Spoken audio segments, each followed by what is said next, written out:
The Associated Press has described your generation, David, as a lost generation. Is it?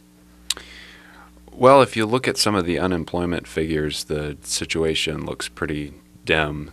And I'm talking about unemployment specifically among those who are maybe aged 18 to early 30s.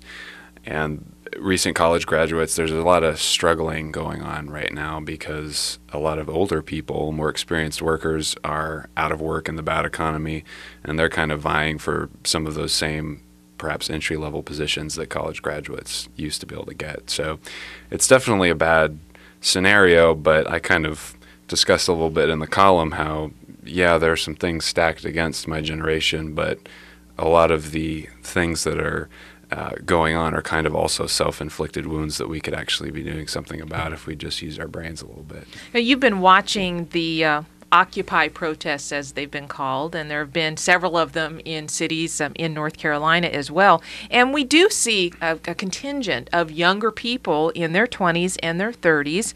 You mentioned the job situation, but they're also saying, but even college is just too expensive. Yeah. And they seem to want it for free in some cases. So what's that argument all about?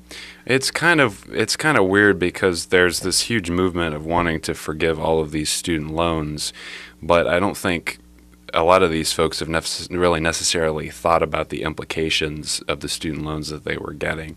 I mean, if you're getting a student loan and you're majoring in a hard science or something where there's really a huge job market for it, maybe you can afford to take on $20,000 or $30,000 worth of student loan debt, or in some cases a lot more.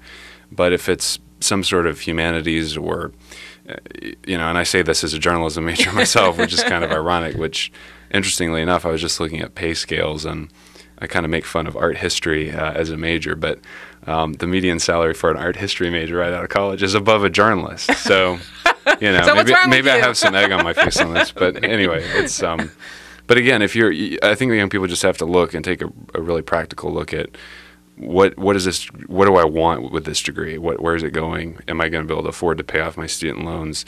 And as we're seeing in Occupy Wall Street, I think it's, instead of kind of looking back and saying, what can I do? What should I have done differently, or what can I do differently now from a personal responsibility standpoint? They're saying, oh, bail me out.